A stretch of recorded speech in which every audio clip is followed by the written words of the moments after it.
Today we discuss communism, Marxism, where we'll discuss what it is, where did it come from, and why did it succeed.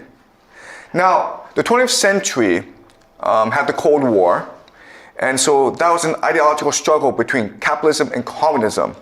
And for the longest time, we believed that capitalism and communism were polar opposites, a dialectic, okay? A black and white.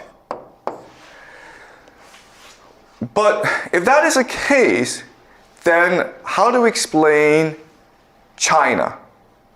Because for the longest time, China was a communist country, and then in the 1980s, it started to reform, and now China is very much a capitalist country. In fact, if you think about it, this transition has been seamless. There hasn't been much conflict because of this transition. And this is not true historically, where transitions have been very violent. Okay, so think of the transition from feudalism to capitalism. Okay, that was a very violent process. Think of the process from Catholic Europe into Protestant Europe. That was also a very violent process. But in China, communism transitioned into capitalism pretty easily, pretty quickly, and extremely successfully. Okay? And in fact, you could say that today, China is very much a capitalist country with some communist elements, but it's very much capitalistic. So the question then is, if these two ideologies, capitalism and communism, are such polar opposites, if it's a dialectic, then how does this happen in China? And what I want to show you today is that actually this is a false dialectic, okay? Meaning that communism and capitalism are actually more similar than they are different. In fact, what I will show you is that in many ways, communism is a creation of capitalism as a weapon to destroy capitalism's major enemies, okay? So communism is not really the enemy of capitalism. The real enemies of capitalism are different ideologies, okay? So these ideologies include monarchy. The idea of monarchy is that rather than power in the hands of the capitalist, power is in the hand of the king, okay? And what a king often does is redistribute capital in a way that is more fair. So for example, when a king first comes into power, what a king often does is cancel all debts and redistribute the land. And that's why he's so popular, okay? So capitalists are afraid of kings. They don't want kings because a king will often redistribute property. Another great enemy of capitalism is religion or theocracy. Okay? And the idea here is that all religions teach you that money is evil, right? God doesn't want you to make money. God wants you to be kind to others, to love your children, to be a nice person, okay? So that's why in Catholic Europe, they were so poor, because people were more focused on redemption and salvation than they were on making money. Okay? So theocracy is also a major enemy of capitalism. Then you also have nationalism. Nationalism is the idea of loyalty to your people, loyalty to your nation. For capitalism, that's a problem, okay? Because capitalism wants to be loyal to capital, and it wants capital to flow through across borders. So I see an investment opportunity in China. I want to take my money from America and put it into China. I don't want to worry about, oh, China's my enemy, China is not my people, okay? So nationalism is also a major problem. And then you also have another problem, okay, called democracy. So believe it or not, capitalists hate democracy. Why do they hate democracy? Because if you think about it, if people had power, the workers had power, they would all get together and vote to redistribute wealth, right? To make the rich pay more taxes. We call this socialism. Okay? So you think about it, the enemy of capitalism is not communism, it's these four other things. If you actually think about it, okay? Communism is working with capitalism to destroy all four of these things, right? So let's look at this. Monarchy, okay? Communism does not allow for monarchs to arise. It allows for a party to arise, right? What is a party? Party is an oligarchy, all right, which is a capitalist system. Now, theocracy. What does Marx say? Marx says is that religion is the opiate of the people. Religion is the great evil of the world. Religion creates false consciousness. Therefore, we must destroy all religion. Right? And if religion is destroyed, what is left? The only thing that is left is money. Okay? Now, nationalism. Communism is international. Right? Workers of the world unite. So nationalism is also bad. We want to unite as a world. All workers unite. The class consciousness is more important than national identity. Right? Now, democracy. No. This is bad too. Right? Because workers cannot defend their rights. Workers have false consciousness. Workers have been brainwashed by the capitalists in school, in the media, by the internet, by Hollywood, okay? Therefore, a vanguard, the party, must lead the people into socialism. All right? So this is really convenient how capitalism and communism have similar enemies, and communism helps destroy all four enemies in a way that capitalism cannot. Right? So you could also make the argument that maybe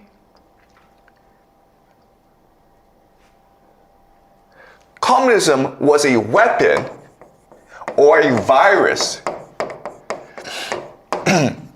created by capitalism in order to conquer the world, in order to destroy the world so that capitalism can spread throughout the world.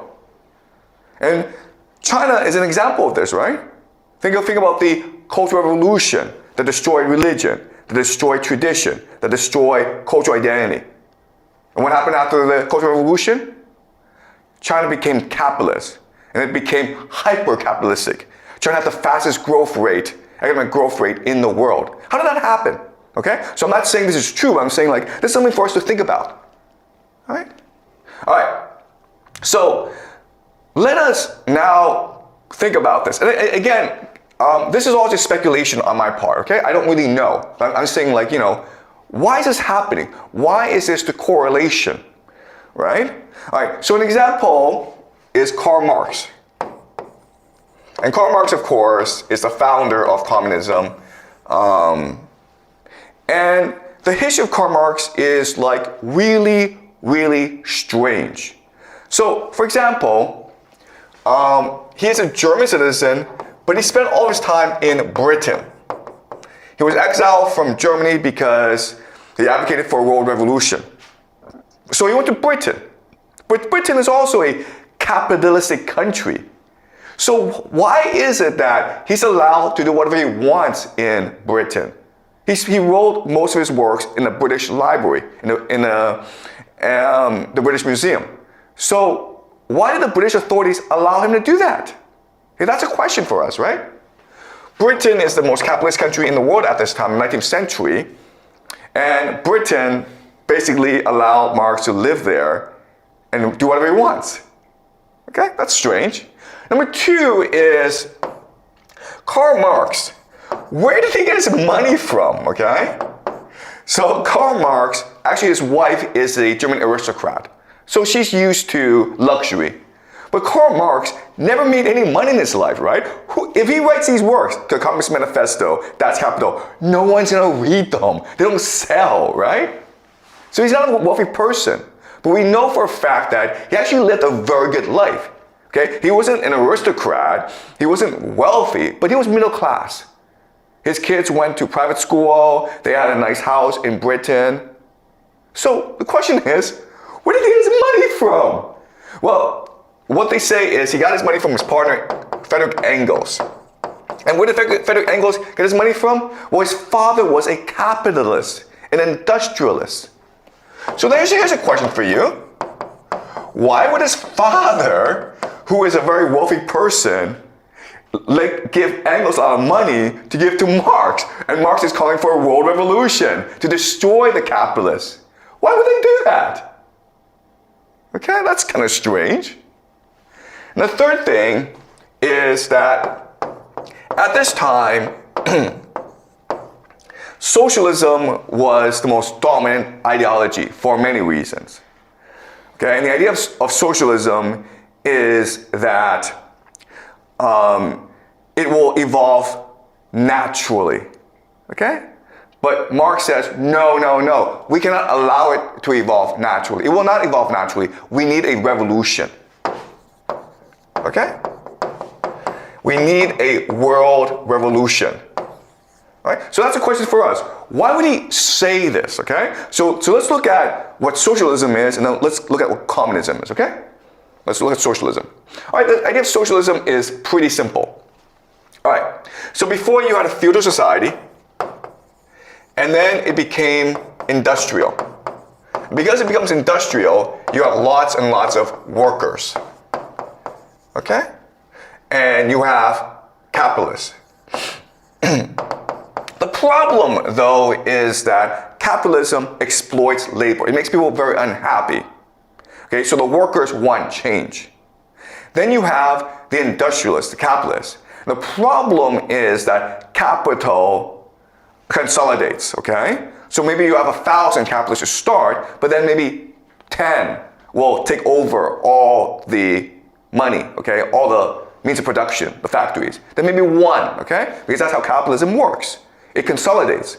Which means that eventually the capitalists will turn against capitalism as well, okay? And because of democracy, because people can vote, they can then together affect political change. And this will lead to socialism. And what is socialism? Socialism is just a redistribution of wealth. Okay? A redistribution of wealth. Now, let's, for the sake of simplicity, say there are three classes, okay? You have the rich, you have the middle class, and you have the poor. Okay? Right?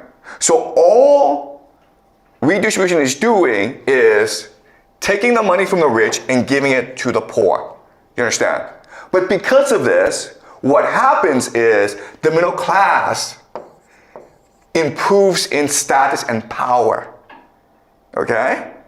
So if you look at the system, you would think, okay, look, the poor want this system because they have more money, they have more equality, but also the people who really want the system are the middle class because it means that over time they have more power and status than the rich, right?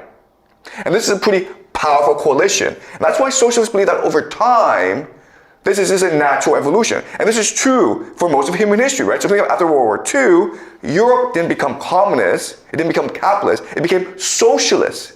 It had a very strong welfare system, okay? So just the natural course of human history, socialism will become inevitable. Okay, does that make sense to you guys? Okay, because this is the majority of people. But Marx had problems with this, okay? Marx says, okay, all right, the major problem with this is false consciousness.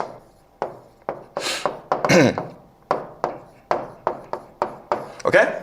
You think that this is a natural process, but capitalists, the ruling elite, have a lot of tricks up their sleeves, okay? For example, they can brainwash the workers, right? So for this to work out, you need to create true consciousness. So you need to destroy religion. You need to revamp the education system. You need to control the media, okay? Otherwise, the capitalists will use the schools, the media, religion to brainwash the workers.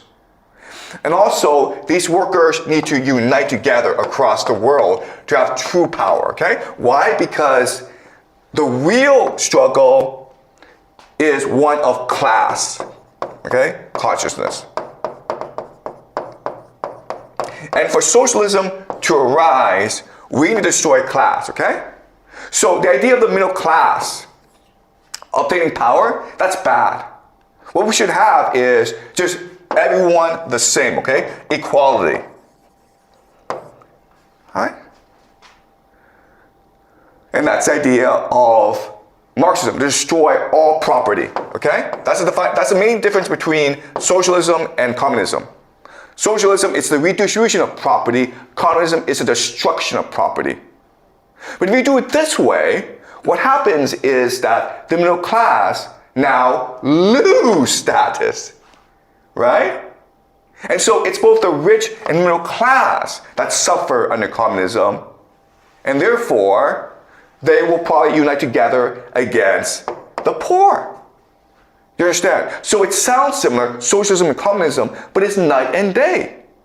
Socialism seems like the natural evolution of things, okay? And so it sounds right. So why is Marx screwing around this, okay? He also says that, okay, you also need a party. You also need a vanguard, an elite, to destroy the false consciousness, unite the workers, and create a common society. And when they do that, when system is completely communist, then the party will give up power and you will have a socialist paradise. But then the question then is, why would the party give up power, right? So if the party is capable of creating consciousness, why don't they just switch to a different false consciousness? Okay? So the problem with Marx is that it's working on socialism and making it more extreme. It's also making it more confusing. And why would he do that? Okay? It's very confusing now. Alright? And my argument to you is that when this happens, when an idea becomes more extreme, the intention is to discredit it, to make it illegitimate, to destroy the idea. Alright? So if you think about it, according to game theory, the people responsible for communism is not Marx. The people responsible for communism are the capitalists, the ruling elite. Because they want to destroy the idea of socialism, right? They don't want this unity between the middle class and the workers. They want the middle class to remain with the nobility and the oligarchy, okay? Does that make sense? All right, so let me show how this works. All right, so in a feudal economy, you have the monarch and the nobility, okay? And the monarch and nobility have power through three mechanisms. First of all, they control all the land. They control the military. And they control the religion, okay? So this is the status quo. And then the peasants are the people who work the land. And this was true for most of Catholic Europe. But then with the rise of industrialism, you have new people come into power, okay? So for example, you have the bourgeoisie. Who are the bourgeoisie? Bourgeoisie are just the capitalists, the factory owners, okay? And because of the bourgeoisie, you now have the workers. And then because of this industrial economy, you have the middle class. Okay? The middle class are just like lawyers, teachers, accountants, journalists, people who support the industrial economy. All right? Now, when this happens, when you have a new groups of people emerge, you now have tension, you have violence, okay? And this is ultimately what led to the French Revolution, where the new order okay, these people worked together to try to overthrow the old order. And this led to the Napoleonic Wars. 7 wars fought between France and everyone else, okay? And that led to the deaths of millions, tens of millions of people in Europe. It was a deadly war. And after Napoleon was defeated, all the leaders, the nobility of Europe got together and decided that from now on, we will no longer fight war, okay? They created something called the Concert of Europe. The Concert of Europe is basically these different monarchies agreeing to resolve their differences over negotiations rather than on the battlefield. So think of it as the United Nations, okay? And it worked really, really well. The problem is that it worked too well because you're not resolving this problem, okay? You're not resolving this conflict between the new order and the old order, right?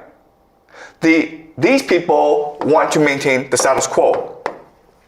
But these people, the industrial economy, wants a new order that allows for democracy, okay? Liberalism, okay? Socialism, okay? So a more redistribution of wealth, greater participation in the political system, and the limitations of the religion, okay? So basically, the French Revolution, all right? So right now, this system was created to avoid the French Revolution, but because of peace, the ingredients for the French Revolution are increasing, okay? And this led to something called the 1848 revolutions. 1848 revolutions. And this happened throughout the entirety of Europe, where each place there was a uprising, a combination of these people, the bourgeoisie, middle class, and workers, who called for changes in government, okay? Some places were violent, some places were peaceful. Some places focused more on democracy, some places focused more on liberalism, some places focused more on socialism, okay? All right? So does that make sense? After 1848, what the leaders of Europe recognized is that, you know what, if we don't do anything about this situation, eventually the new order is going to consume us. The new order of the bourgeoisie, middle class, and workers, this alliance is going to destroy us.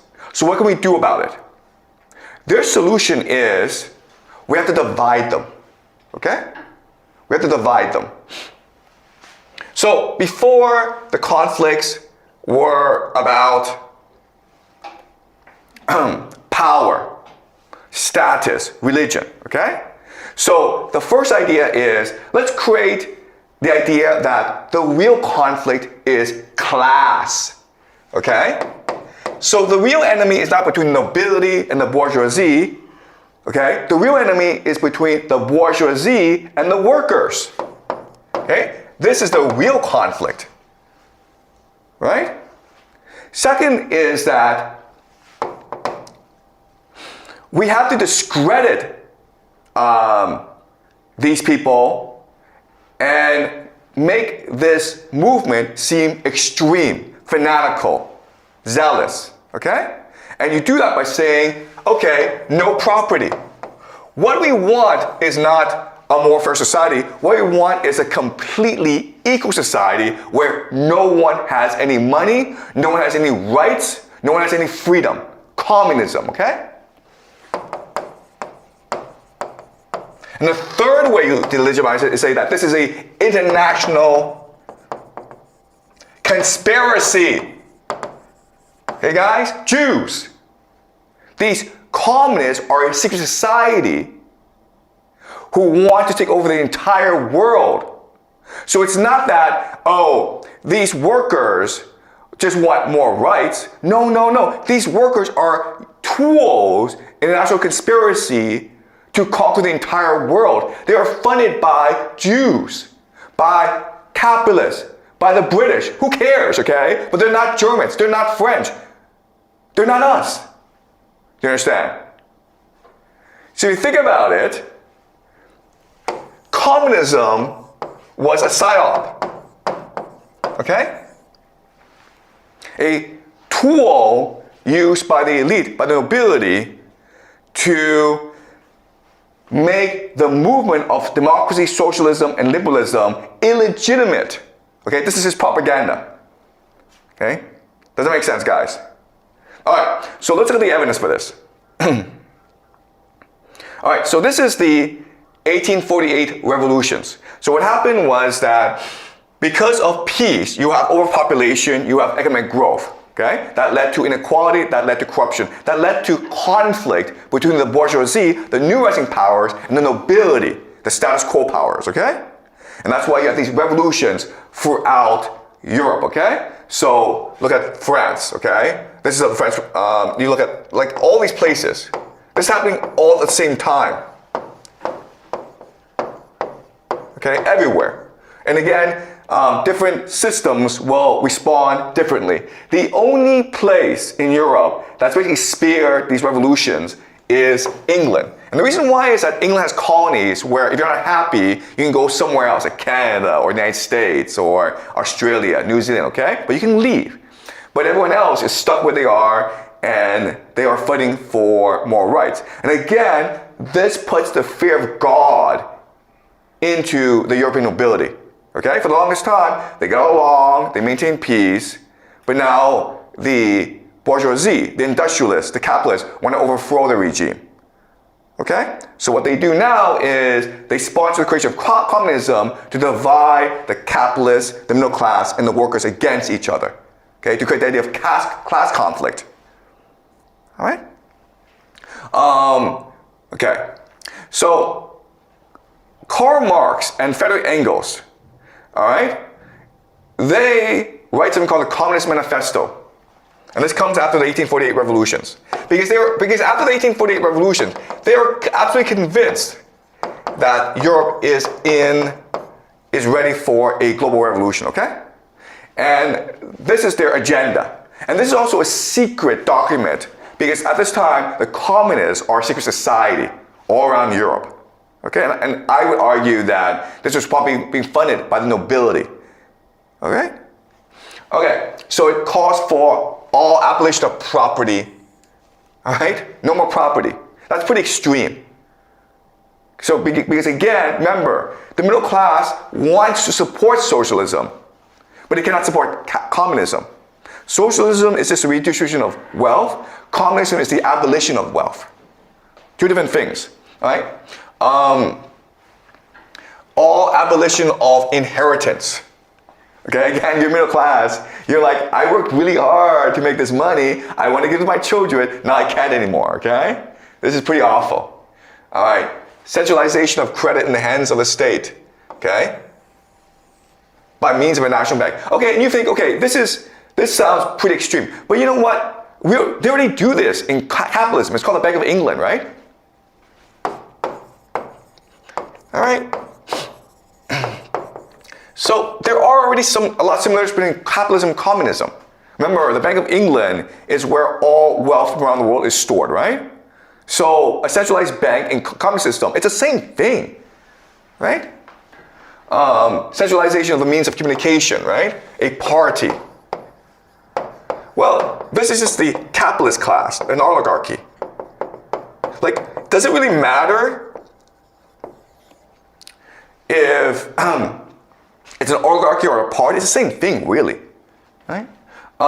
Extension of factories and instruments of production owned by the state, equal liability of all work, combination of agriculture with manufacturing industries. All right, so this is the idea of creating a proletariat,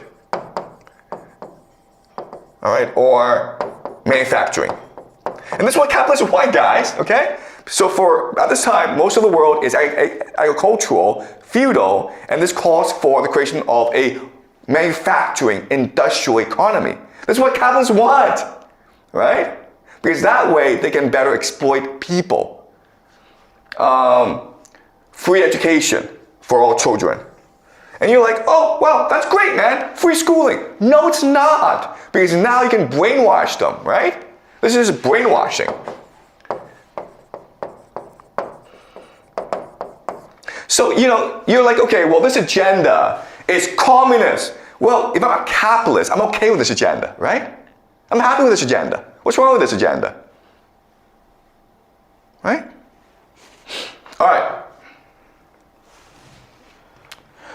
When the course development, class distinctions have disappeared and all production has been concentrated in the hands of vast association of the whole nation, the public power will lose its political character. Political power, properly so called, is merely the organized power of one class for oppressing another.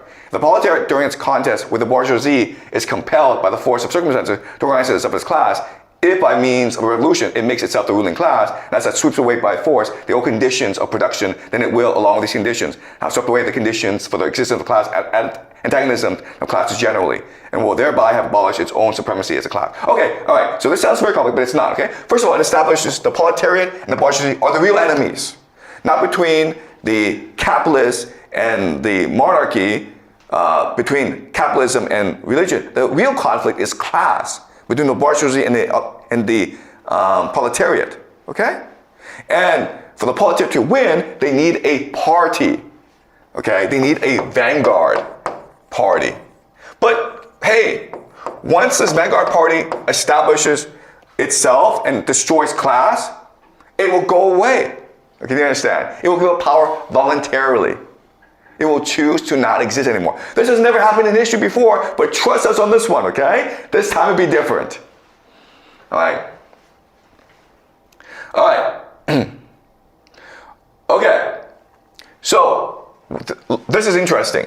In the Communist Manifesto, it says, okay, Switzerland, we support the radicals. In Poland, we support the agrarian revolution. In Germany, we support the bourgeoisie, the proletariat, okay? So in different places, they have different concerns. They have different needs, right? And what these people are saying is that we're not part of the national conspiracy. All we want is a more fair, just society. That's all we want. We're not part of a secret society bent on world domination. What the Communist Manifesto says is, yes, you are. Yeah, we're all part of this great conspiracy to conquer the world and establish communism, right? So why would they do that?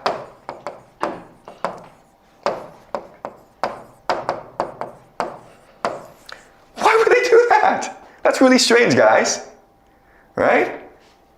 Why would they admit we are a national conspiracy, we're a secret society, this is a secret document that we read amongst ourselves.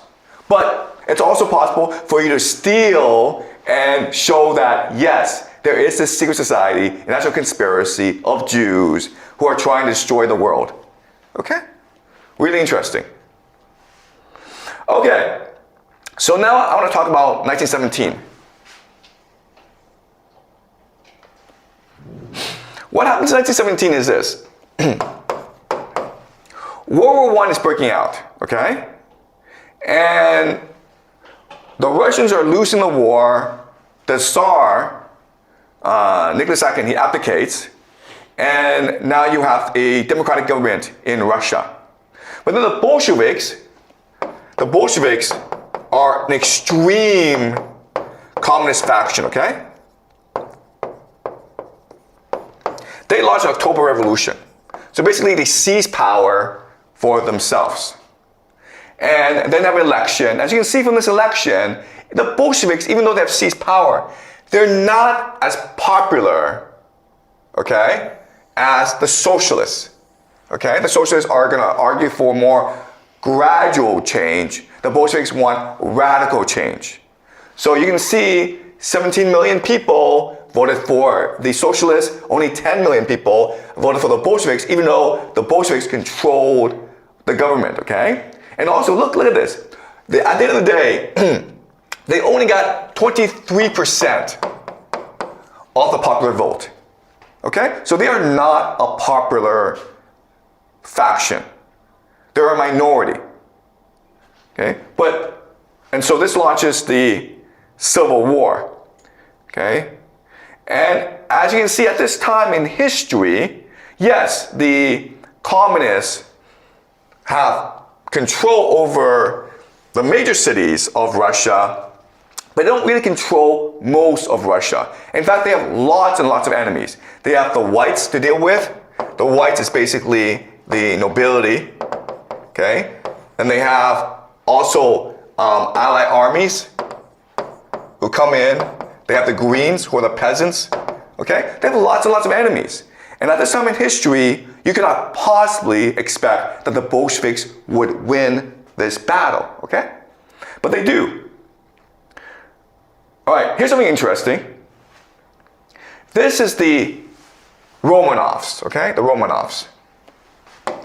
Sorry. The Romanovs. The Romanovs have been in power in Russia for 100 years, okay? And the Romanovs are beloved by the peasants. And they themselves are part of the Orthodox tradition. They're also relatives of the nobility of Europe, okay? So England and Germany. All right? So this is the Tsar Nicholas II. The Tsar here is Nicholas II.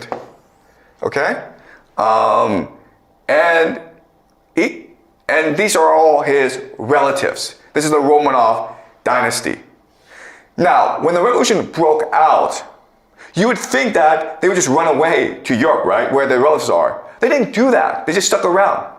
So the question then is, why would they just stick around? The answer is, they never believed they were in danger, okay? First of all, they could not expect the Bolsheviks to win out, but also they're beloved by the peasants.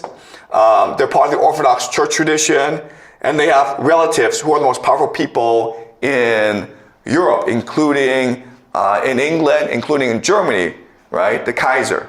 So they thought they were fine. But then something strange happens. The Bolsheviks decides to kill every one of them. Okay? They wipe out the Romanov family. Between 17 and 18 of members of the Romanov family were assassinated. And you're like, that makes no sense. Why would they do that? By doing that, first of all, you piss off the peasants, right? You turn the peasants against you because the peasants love the royal family. You now get the families of Europe pissed off at you because you killed their relative, but also you come across as fanatical, bent on world revolution, okay?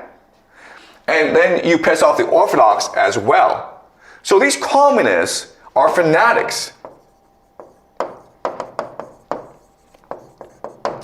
But let's just assume they're not fanatics. Let's assume that, in fact, they had a good reason to do this. Why would they do that? Okay? And the answer is this. The Romanovs had billions and billions of dollars in foreign banks. Okay? In the city of London, on Wall Street. Okay? A lot of their wealth, billions and billions of dollars, is stored overseas. What happens if they die? What happens if they all die? Right? Guess what? These billions now belong to the foreign banks. That's a lot of money, man.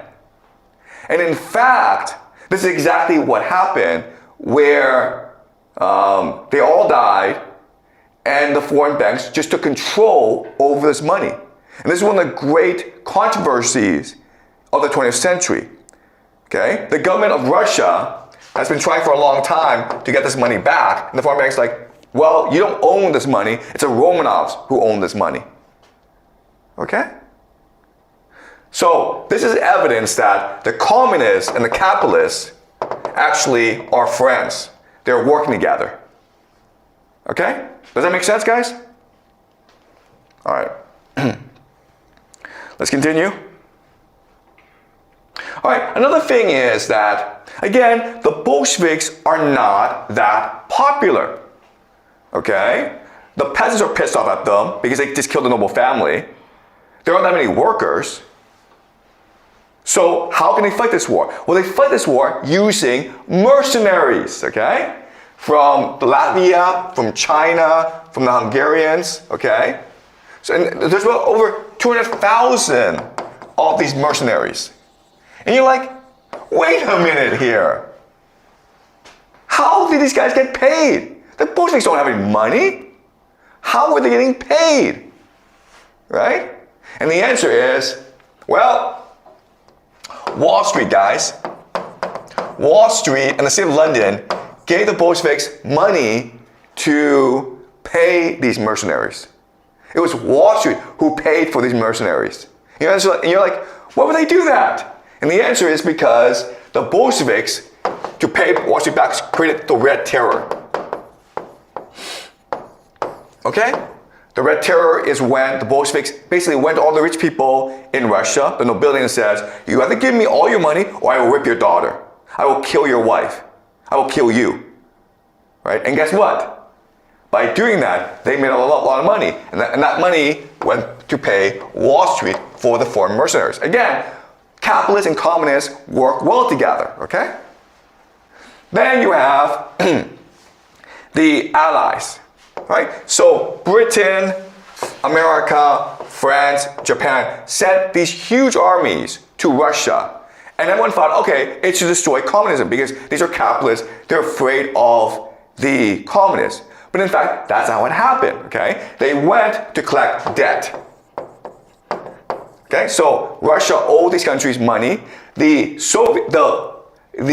Bolsheviks paid off this debt. So then the Allies left and attacked the whites, okay? All right?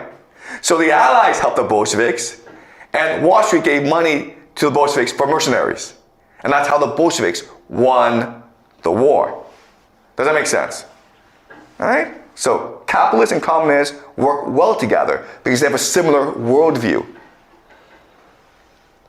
All right.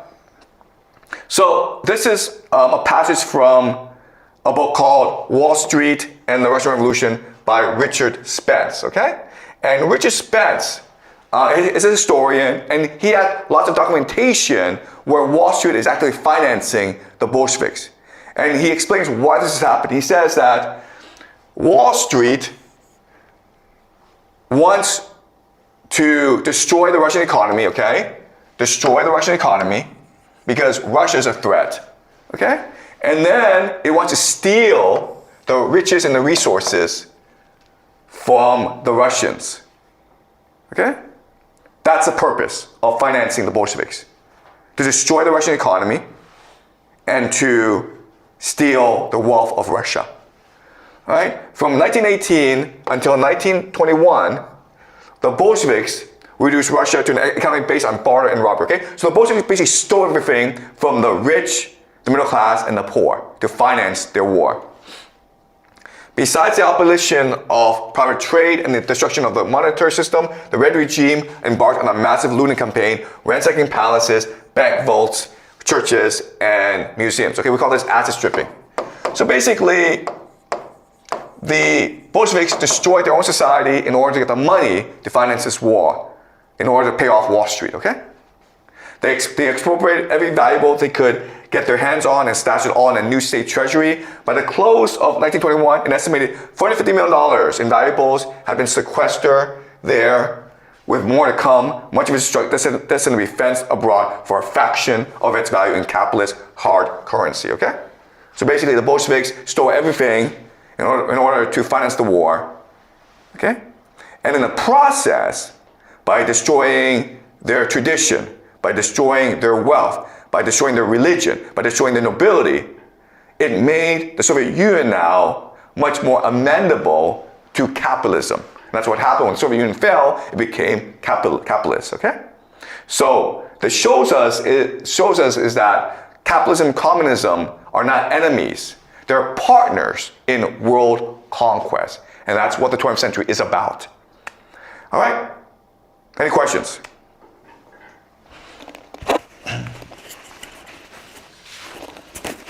So I think for China, when China is officially recognized as a country, Mao Zedong said that we need to pursue communism and abandon capitalism. But there is they followed Marx thinkings, and currently there's a special term which is I don't know the English name, but it's called Chinese unique socialism. I don't know, is that the way that the leaders deal with when the country is, actually pursuing capitalist or is actually pursuing capitalist, but the communism goal is just professed?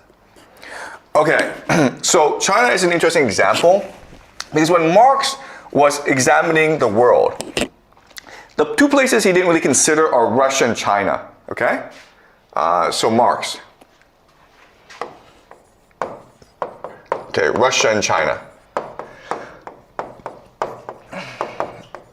Okay, why? The answer is because both are agricultural, agrarian, or what he calls feudal.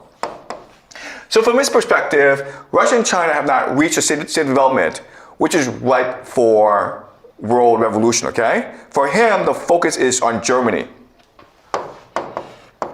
And this makes sense because remember, Marx is being supported by Britain, right? And Britain is the great enemy of Germany. So that's why Britain would support Marx, because because Marx is trying to create a revolution in Germany, which is a great enemy of Britain, okay? That makes sense. So for Marx, he thinks that China and Russia don't really matter because they're backward, they're agricultural, they have monarchies, okay? So it doesn't really fit into his model. But then Lenin, okay, came and said, no, you can speed up the revolution, okay? Even though peasants become workers if you have a party to help the process, okay? So that was Lenin's contribution. And Mao is like, no, you don't even need workers, okay? You can have a movement entirely on peasants. And then once you have won the revolution, then you can create an industrial revolution. So really, if you think about it, Mao wasn't really leading a communist revolution. It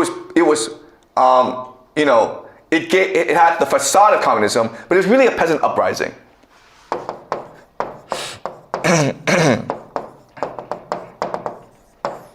Okay? So Mao was not a great communist theoretician like Marx or Lenin. Mao was a military commander.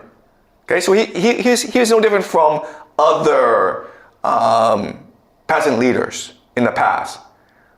People like Zhu Yuanzhang, okay, of the Ming Dynasty. These people. But in order to create legitimacy, in order to have support from the Soviet Union, from Russia, they had the communist facade. Okay? And also communism provided a framework in order to industrialize very quickly. So what's important to understand is that at this time in history, Mao was trying to actually work with the United States as well. Okay? He's trying to work with both the Soviet Union and the United States. The United States wanted to support Chiang Kai-shek. So when Mao won, basically the United States shut off China, embargoed China, which forced Mao to fully embrace communism, okay? Right? But for Mao, communism was not that important. What's important is to industrialize very quickly, industrialization. Okay, so for him, what's important is industrialization. The other idea is the idea of national sovereignty. All right? So he didn't really want to be controlled by the Soviet Union. If China was fully communist, then the Soviet Union would say, well, you're our little brother. Okay, but for Mao, what was important is national sovereignty, and that's what ultimately led to the Sino-Soviet split in 1957, okay? Does that make sense? All right. Okay. So can we understand that capitalist equals to communism, or capitalism equals to communism, or communism is a weapon of capitalism, but like if we try to pursue communism at the end, we will finally achieve capitalism? Okay. All right. So capitalism is the belief that you can structure society around capital. Okay? And this was a direct threat to the old order, okay? The old order, which focused on religion, the king, the military. Okay? So the capital is like, no, let's get away with all this complexity. Let's just make capital the basis of society, okay? Now, what happened is that as these two systems came into conflict, all right, the workers wanted socialism, okay, social democracy. So capitalism, from capitalism you had social democracy, right? Social democracy is just easy, okay? Yes, we believe in capitalism, but we believe in restraints on capitalism. We believe on a fair distribution of capital, all right? And that makes sense because, well, you can't just have a few people with all the money, okay? All right? But what happened was, social democracy was both a threat to the old order as a threat to communism as well, right? So the old order in capitalism, what they did was they would mutate social democracy into communism in order to delegitimize social democracy, to make it this into a threat against everyone. Okay? Does that make sense? All right, so to summarize, capitalism is just a natural outgrowth of history, but this comes in conflict with the old order, and capitalism will give birth to social democracy, all right? Which is a natural response to capitalism. Social democracy becomes a threat to both the old order as well as capitalism. Capitalism and the old order are also in conflict with each other. So what they do is they conspire to create communism, okay? So in the early days, communism is being supported by both the nobility and the capitalists, but for different reasons, all right? And then what happens is that because of this support, communism becomes much more extreme, which leads to Bolshevism, okay? Or revolution. Okay? All right? Does that make sense? How the system worked out? So we can't say, okay, well, they all had this plan out. No, it's actually much more organic, much more confusing than that. At first, they had communism just as a psyop, okay? No one actually believed that, oh my God, from communism you'll have Bolshevism, okay? Because Bolshevism is just crazy, okay? But at first they thought communism was crazy, but then it became much more mainstream, and that led to the birth of Bolshevism, which was really crazy at that time, but over time it also became more extreme, became much more mainstream, which led to the rise of communism everywhere, including in China, okay? So 1917, the October Revolution, it was a wild gamble, and it worked because of the greed of capitalists, okay? But once it worked out, once communism was established in the Soviet Union, then it changed the way people saw the world, and they thought that now communism is possible anywhere, including in China. Okay? Does that make sense? All right, any more questions, guys? Okay, great. All right, so we go on break for a month, and then when we come back from the break, what we're gonna do is we're gonna take all that we've learned, okay, all this history, all this game theory, and apply it to the modern world. So we look at specific current events. So during the break, I want you guys to focus on current events, reading news, right? So America is about to attack Iran soon. America is going to take over Greenland, Canada. Trump is visiting China in April. There's going to be a lot of news for us to cover, okay? So during the break, please focus on keeping up with current events. All right? Okay, guys. All right. See you after the break.